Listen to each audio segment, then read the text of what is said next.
Hi, this month is Hispanic American Heritage Month, and I wanted to highlight another author that is actually, her name is Julia Alvarez. She is actually lives in Vermont and was one of my professors in college when I was at Middlebury.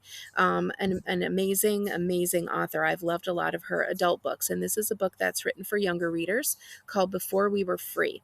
And this book takes place in both the Dominican Republic and in the United States, and it reflects some of the author's own experiences. So, what was happening at the time, this takes place in the 1960s, and it was a time when a lot of Latin American countries like Cuba and Dominican Republic and some other countries had dictators that were really making it very difficult and very dangerous for their own citizens to live there.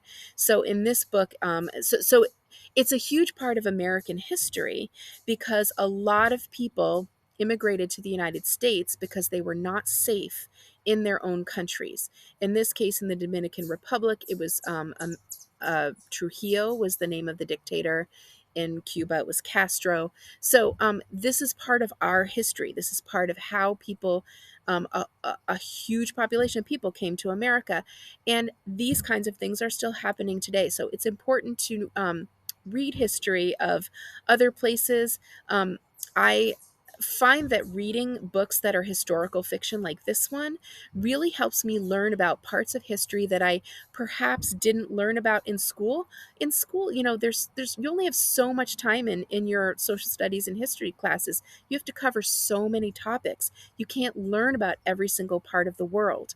So a good way to learn about other things that happen in the world is to read books, even if they are fiction, because a lot of times, like this book, the book is based on people's lived experience of things that really happened to them. And sometimes it can help you with Jeopardy questions and things like that. So I'm going to read you the first couple of chapters of this book. So this book starts off with a map in the beginning of the book. There are two things on here. One of them is a map of the compound in the story. The main character lives in a compound of like a bunch of different houses together that were owned by different family members. So it's like a big bunch of family houses all together. The other one is the layout of the house. Chapter 1, The Eraser in the Shape of the Dominican Republic. May I have some volunteers? Mrs. Brown was saying. We're preparing skits for Thanksgiving, 2 weeks away. Although the Pilgrims never came to the Dominican Republic, we are attending the American school, so we have to celebrate American holidays. It's a hot, muggy afternoon. I feel lazy and bored. Outside the window, the palm trees are absolutely still. Not even a breeze. Some of the American students have been complaining that it doesn't feel like Thanksgiving when it's as hot as the 4th of July. Mrs. Brown is looking around the room. My cousin, Carla, sits in the seat in front of me, waving her arm. Mrs. Brown calls on Carla and then on me. Carla and I are playing the parts of two Indians welcoming the Pilgrims. Mrs. Brown always gives the not-so-good parts to those of us in class who are Dominicans. She hands each of us a headband with a feather sticking up like one rabbit ear. I feel ridiculous. Okay, Indians, come forward and greet the Pilgrims. Mrs. Brown motions toward where Joey Farland and Charlie Price stand with their toy rifles and the Davy Crockett hats they've talked Mrs. Brown into letting them wear. Even I know the pioneers came after the Pilgrims. Anita, she points at me, I want you to say, "Welcome to the United States." Before I can mutter my line, Oscar Mancini raises his hand. Why the Indians call it the United Estates when there was no United Estates back then, Mrs. Brown? The class groans. Oscar is always asking questions. United Estates, somebody in the back row mimics. Lots of classmates snicker, even some Dominicans. I hate it when the American kids make fun of the way we speak English. That's a good question, Oscar, Mrs. Brown responds, casting a disapproving look around. She must have heard the whisper as well. It's called poetic license, something allowed in a story that isn't so in real life, like a metaphor or a simile. Just then, the classroom door opens. I catch a glimpse of our principal and behind him Carla's mother, Tia Laura, looking very nervous. But then, Tia Laura always looks nervous. Poppy likes to joke that if there were ever an Olympic event for worrying, the Dominican Republic would win with his sister on the team. But lately, Poppy looks pretty worried himself. When I ask questions, he replies with, "Children should be seen, not heard," instead of his usual, "Curiosity is a sign of intelligence." Mrs. Brown comes forward from the back of the room and stands talking to the principal for a minute before she follows him out into the hall where Tia Laura is standing. The door closes. Usually, when our teacher leaves the room, Charlie Price, the class clown, acts up. He does stuff like changing the hands on the clock so that Mrs. Brown will be all confused and let us out for recess early. Yesterday, he wrote, "No homework tonight" in big block letters above the date on the board. Thursday, November 10th, 1960. Even Mrs. Brown thought that was pretty funny. But now the whole class waits quietly. The last time the principal came to the classroom, it was to tell Tomasito Morales that his mother was here for him. Something had happened to his father, but even Papi, who knew Senor Morales, would not say what. Tomasito hasn't come back to school since then. Beside me, Carla is tucking her hair behind her ears, something she does when she's nervous. My brother, Mundine, has a nervous tic too. He bites his nails whenever he does something wrong and has to sit on the punishment chair until Papi comes home. The door opens again, and Mrs. Brown steps back in, smiling that phony smile, grown-up smile when they are keeping bad news from you. In a bright voice, Mrs. Brown asks Carla to please collect her things. "Would you help her, Anita?" she adds. We walk back to our seats and begin packing up Carla's school bag. Mrs. Brown announces to the class that they'll continue with their skits later. Everyone is to take out his or her vocabulary book and start on the next chapter. The class pretends to settle down to its work, of course.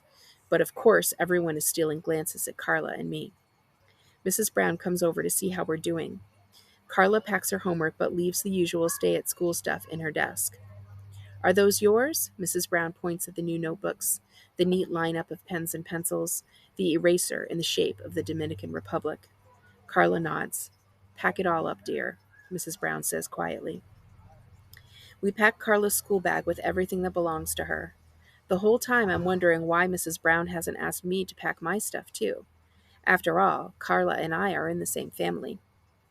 Oscar's hand is waving and dipping like a palm tree in a cyclone, but Mrs. Brown doesn't call on him. This time, I think we're all hoping he'll get a chance to ask his question, which is probably the same question that's in everyone's head. Where is Carla going? Mrs. Brown takes Carla's hand. "Come along," she nods to me. Mrs. Brown leads Carla up the side of the classroom. I follow, afraid I'll burst into tears if I catch anyone's eye. I look up at the portrait of our benefactor, El Jefe, which hangs above the classroom, his eyes watching over us. To his left hangs George Washington in his white wig, looking off into the distance. Perhaps he's homesick for his own country. Just staring at El Jefe keeps my tears from flowing. I want to be brave and strong so that someday, if I ever meet the leader of our country, he'll congratulate me. "So, you are the girl who never cries," he'll say, smiling down at me. As we cross the front of the class, Mrs. Brown turns to make sure I'm behind her. She reaches, and I take the free hand she's holding out to me. We ride home in the Garcia's Plymouth with the silver fins that remind me of the shark that I saw on the beach last summer. I'm stuffed in the back with Carla and her younger sisters, Sandy and Yo, who've been taken out of their classes too. A silent and worried-looking Tia Laura sits in front next to Papi, who's driving. "What's happening?" I keep asking. "What's wrong?" "Cotorita," Papa warns playfully. "That's my nickname in the family because sometimes I talk too much, like a little parrot," Mommy says. But then, at school, I'm the total opposite, and Mrs. Brown complains that I need to speak up more. Papi begins explaining that the Garcias have finally gotten permission to leave the country, and they'll be taking the airplane in a few hours to go to the United States of America. He's trying to sound excited, looking in the rearview mirror at us. "You'll get to see the snow." None of the Garcia sisters says a word. "And Papito and Mamita and all your cousins," Papi goes on. "Isn't that so, Laura?" Si, Tia Laura agrees. She sounds like someone letting air out of a tire. My grandparents left for New York at the beginning of September. My other aunts and uncles were already there, having gone away with the younger cousins back in June. Who knows where Tio Tony is? Now, with the Garcia cousins leaving, only my family will be left living at the compound. I lean forward with my arms on the front seat. "So, are we going to go too, Papi?" Papi shakes his head. "Somebody has to stay and mind the store." That's what he always says whenever he can't go to an outing because he has to work. Papito, my grandfather, started Construcciones de la Torre, a concrete block business to build houses that won't blow over during hurricanes. When my grandfather retired a few years ago, Papi, being the oldest, was put in charge. As we come up the driveway to the Garcia house, I see Mommy and Lucinda and Mundine waiting for us. Somebody must have picked up my older sister and brother at the high school so they could say goodbye to the Garcias too. Behind them stands Chucha, our old nanny, in her long purple dress, holding my baby cousin Fifi in her arms. As soon as the car door opens, I run to Mommy, who puts her arms around me. She doesn't have to ask me what's wrong. A row of suitcases have been brought out and lined up, ready to be loaded into the car. Behind them stands Mr. Washburn, a tall, skinny man with a bow tie that makes his whole face look like a gift someone wrapped up real nice. Poppy has explained that Mr. Washburn is the American consul who represents the United States when Ambassador Farland is out of the country. "Troops all here?" he asks cheerily, "ready to go?" "Where's Poppy?" Yo asks. She and I are the Oscars of our family, always asking questions. But I don't always get to ask mine when Yo is around.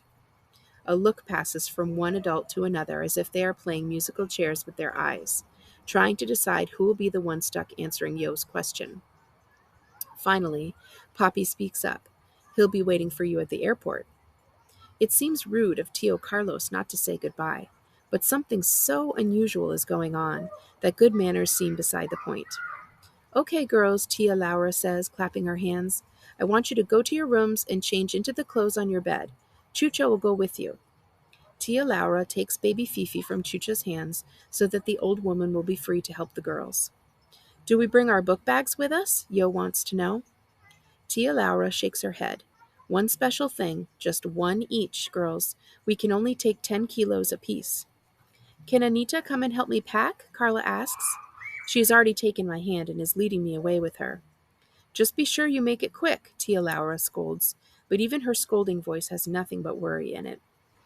The bedroom the girls share has a long closet down one side of it. The sliding door has been rolled back, and many of the drawers are gaping open with clothes hanging out. Whoever packed did so in a hurry. Carla's eyes sweep over a high shelf where toys and trinkets are stored out of the way. 3 ballerina jewelry boxes stand open, the little dancers with their arms over their heads. Behind them, the hula hoops are lined up, each one a different color, so the girls won't fight. "I just can't decide," Carla admits. She seems on the verge of tears, tucking stray hair behind her ears. "Girls!" we hear their mother calling from the hall. "What do I choose?" Carla asks me desperately, as if I know what she'll need in the United States of America, where I've never been. "Your jewelry box," I suggest. It'll be a way to take more than one thing. The box is filled with Carla's bangles and her butterfly pin and her chain with a little cross, jewelry that isn't real gold. Carla nods in agreement. As I climb up on a chair, my eye is caught by a snow globe with the tiny deer nibbling the ground. I can't resist giving it a shake, stirring up the snowstorm, until I cannot see the little deer. "That's mine," Yo cries out, reaching her hand for it. "That's what I'm taking." "That's so stupid, Yo," Carla scolds. She rolls her eyes at me, as if the two of us know better than to take a snow globe to a place where there's already going to be snow. "You're the stupid one," Yo shoots back. Soon the two of them are shouting. It doesn't take much to get 2 Garcia girls arguing. Their raised voices draw their mother to the room. "If I hear another word, I'm going to leave you all here and go to New York by myself," she threatens. "Now, choose what you want and change into your clothes. The car's ready for us." There's no more fooling around. On each bed there's a petticoat and a party dress ready to be put on. The girls dress quickly. Out in the driveway, Mr. Washburn is already sitting in his big black car with the little American flag on the antenna. Poppy leans against the passenger side, talking to him through the open window. "We're keeping Mr. Washburn waiting," Tia Laura scolds. She nudges the girls to say their goodbyes. Suddenly, Yo announces, "I don't want to go. I want to stay with Tia Carmen." That starts a chain reaction. "Me too," Sandy sobs, clinging to my mother. In Tia Laura's arms, Fifi begins bawling, reaching her chubby little hands for Chucha, who stands at the door with her arms crossed. I feel like crying too, but I know Mommy is counting on me to cheer up the Garcia girls. Girls, please, I can't take this right now, Tia Laura begins, but then she too bursts into tears. Poppy hurries over to his sister's side. He puts his arm around her, speaking softly the way he speaks to me when I've had a nightmare. Come here, girls. Mommy gathers the Garcia sisters around her, squatting down so she can talk to them privately. You go along with your mommy and behave yourselves, please. We'll be seeing you soon, I promise. I'm surprised. Poppy has said we have to stay and mind the store. So it must be that the Garcias are just going away for a short trip. My cousins seem comforted by the news. For a moment, it crosses my mind that maybe Mommy is just saying this to make them feel better, like telling my grandmother in Nueva York that Tio Tony is fine, so Mamita won't worry about my young uncle, whom we haven't seen in months. Mr. Washburn pops his head out of the car and says, Time to go, folks. The Garcia girls go down the line, hugging and kissing each of us. They've already set their special toys on the back seat of the car. Through the open door, I can see Yo's snow globe. The storm's starting to settle down so the tiny deer can eat the flakes strewn on the ground. When Carla gets to me, the tears well up in my eyes. I can't help it. There's no portrait of El Jefe out here to make me brave and strong. I hang my head as the tears drop down. We'll see you soon, Carla reminds me, but it only makes me cry harder when she reaches over and absently pushes my hair back behind my ears. After the car leaves, we stand for a while looking down at the empty driveway. I feel hollow inside, as if a big part of me is gone. Finally, we turn and cross over to our house through the hibiscus hedge, carrying the book bags of supplies the Garcia girls left for us to use. Overnight, we become what Mrs. Brown calls a nuclear family. Just my parents and my sister and brother, instead of the large familia of uncles and aunts and cousins and my grandparents, who were living in the compound only a few months ago. Now all the houses but ours stand empty. The orchid shed is full of straggly blossoms. The hammock that used to hang on the porch of Tio Tony's bachelor pad has been taken down. The pond is overrun with bullfrogs that croak all night long.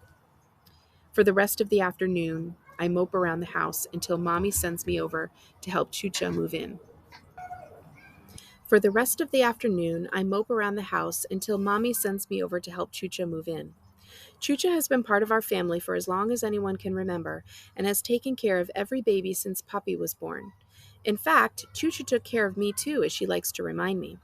You're never too old to mind me, she'll say. After all, I was the one who changed your diapers. What a thing to be reminded of. At least she's nice enough to never bring it up in public. First thing we move over is Chucha's coffin. Porfirio, the gardener, balances it across the wheelbarrow, and Chucha and I walk on either side, holding on to each end. I know it's pretty strange, but this is Chucha's bed she sleeps in every night. She says she wants to prepare herself for the next life. Chucha's people came from Haiti, where they do things different from us. Inside the coffin, we've packed up all her purple clothes. That's another thing. Chucha always wears purple because she's once made a promise that she would always wear purple, but she's never said why she made such a promise or to whom or why she decided on purple. Yellow or even lavender would be a lot more cheerful. Chucha also has dreams where she can see the future. Mundine likes to say, "You would too if you slept in a coffin." As a matter of fact, a few weeks ago, Chucha dreamed that my cousins would be leaving for a city of tall buildings before my cousins even knew they would be leaving for New York. Strange as Chucha is, I'm glad she's moving in with us. I feel safer when she's around. And now, especially with everyone gone, it'll be comforting to have Chucha in our house. Chucha, I ask her after we've moved all her things over, how soon do you think I'll see the Garcias? Chucha narrows her eyes. Her wrinkled black face wrinkles even more when she concentrates. She doesn't say anything for a while. Then she looks straight at me and says one of her riddles. You will see them before they come back, but only after you are free. I feel too scared to ask her when that might possibly be. At supper, Poppy explains that the construction business isn't doing all that well, that we're going to have to economize, that the familia is going to be scattered for a while. For how long, I want to know. Mommy gives me her warning look that reminds me I'm interrupting. Little parrot or not, I am almost 12 and I have to learn some manners. Suddenly, a black moth flaps into the room. Talk about interrupting. It's as big as my hand. A bat, Lucinda screams and ducks under the table. It's not a bat. It's a black butterfly, Mundine observes, leaping to catch it. Don't touch it, Mommy cries. We all know from Chucha that a black moth is an omen of death. Mundine stops in his tracks. The moth lifts off and disappears into the night. You can come out now, Lucinda, Mommy calls in a teasing voice, but she looks pretty shaky herself. Lucinda raises slowly from under the table. Tears are rolling down her face. This place is just so sad, she sobs, then storms out of the room. Mommy and Poppy exchange a tense look. Poppy stands up from his place at the table. As he goes by me, he plants a kiss on top of my head. My grown-up baby girl, he says. I feel proud to be acting more mature than Lucinda, but the truth is I'm just as sad without showing it. After supper, try tidying my room to make myself feel better, but when I empty the contents of Carla's school bag onto my bed, her neatly sharpened pencils, her notebooks with pictures of kittens tangled in balls of yarn, her funny eraser that she got for winning the recitation contest on Independence Day last February, I feel the sadness stir up again like a storm inside me. There's no way I'll be able to use my cousin's supplies. I pack everything back in her bag and stick it in my closet, or so I think. A little later, I crawl into bed and jump right back out. I felt something hard, a cockroach or scorpion under the covers. But when Chucha draws back the sheets, we find the eraser in the shape of the Dominican Republic.